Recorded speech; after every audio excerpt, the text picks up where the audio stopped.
আসুন এবার আলোচনা করি আপনাদের সামনে সুপ্রিয় ভাই এবং বোন। ইসলাম ধর্ম হলো আল্লাহ তাআলা প্রদত্ত জীবন ব্যবস্থা। আমরা নিজেদের মুসলমান বলি কেন? আমরা কি জানি ইসলাম কি জানি?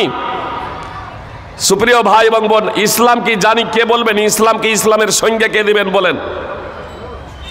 ইসলামের সংজ্ঞা আমাদের জানা আছে। হাদিসে জিবরিল, বিখ্যাত হাদিস,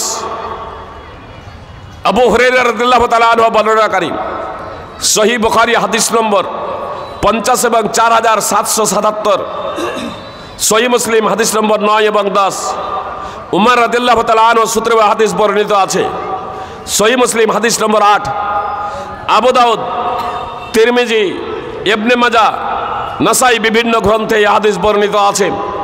সুপ্রিয় ভাই এবং বোন, আবু হুরায়রা এবং আবু দার রাদিয়াল্লাহু তাআলা আনহু সূত্রে হাদিস বর্ণিত আছে, ইয়াকদা জিবরিল আলাইহিস সালাম মানুষের রূপ ধরে মুহাম্মদ সাল্লাল্লাহু আলাইহি সাল্লামের নিকটে এলেন আর আসার পরে প্রশ্ন করলেন, ইয়া মুহাম্মদ আখবিরনি মাল ইসলাম। হে মুহাম্মদ সাল্লাল্লাহু আলাইহি সাল্লাম, আপনারাও সাল্লাল্লাহু আলাইহি সাল্লাম বলবেন যখনই মুহাম্মদ সাল্লাল্লাহু আলাইহি সাল্লামের নাম শুনবেন। বললেন, মাল ইসলাম আখবিরনি, হে মুহাম্মদ আপনি আমাকে ইসলাম সম্পর্কে বলুন, ইসলাম কাকে বলে? ইসলাম কাকে বলে? ইসলামের তো আবিধানিক অর্থ হলো আত্মসমর্পণ করা, পারিভাষিক অর্থ হলো এক আল্লাহ তাআলার কাছে আত্মসমর্পণ করা। আর মুসলিম বলা হয় পারিভাষিক অর্থে যে ব্যক্তি আল্লাহ তাআলার কাছে আত্মসমর্পণ করে, ফার্সিতে তাকেই মুসলমান বলে। তো জিবরিল আলাইহিস সালাম মানুষের রূপ ধরে এসে মুহাম্মদ সাল্লাল্লাহু আলাইহি সাল্লামকে প্রশ্ন করছেন, মাল ইসলাম, ইসলামটা কি? ওয়াল মুহাম্মদ সাল্লাল্লাহু আলাইহি সাল্লাম জবাব দিলেন, আল ইসলাম আন তা'বুদাল্লাহ ওয়া লা তুশরিকা বিহি শাইআ ওয়া তুকিমাস সালাতা ওয়া তুতিয়াজ যাকাতা ওয়া তাহুজ্জাল বাইত ওয়া তাসুমা রমাদান। নবী সাল্লাল্লাহু আলাইহি সাল্লাম বললেন, ইসলাম হলো এই যে তুমি আল্লাহর ইবাদত করবে এবং আল্লাহর সাথে কাউকে শরীক করবে না।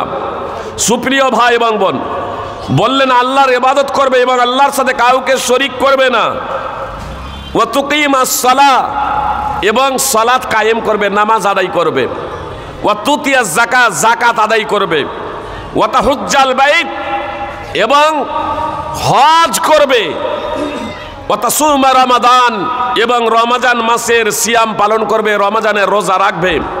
বল ইদা ফালতু দালিকা ফাকাদ আসলাম। তো কথা মনোযোগ দিয়ে শুনুন। তখন ওই লোকটা বলছেন, কোন লোকটা?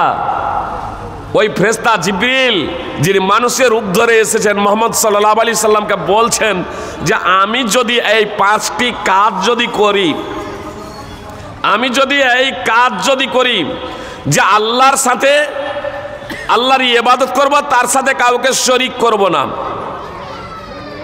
এবং নামাজ কায়েম করব। অপর বর্ণনায় আছে, আল ইসলাম আন তাশহাদু আল্লা ইলাহা ইল্লাল্লাহ ওয়া আন্না মুহাম্মাদার রাসূলুল্লাহ।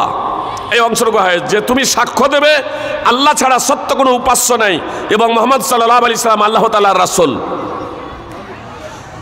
তো জিবরিল আলাইহিস সালাম বলছেন মানুষের রূপ ধরে যিনি এসেছেন, যে আমি যদি এই কাজগুলো করে নিই, আমি একমাত্র আল্লাহর ইবাদত করি, তার সাথে কাউকে শরীক না করি, এবং নামাজ আদায় করি, এবং যাকাত দিই, হজ করি, এবং রমজানের রোজা রাখি, তা ইদা ফালতু দালিকা ফাকাদ আসলাম। তো বলছেন এই কাজগুলো যদি আমি করি, তাহলে কি আমি মুসলমান হতে পারবো?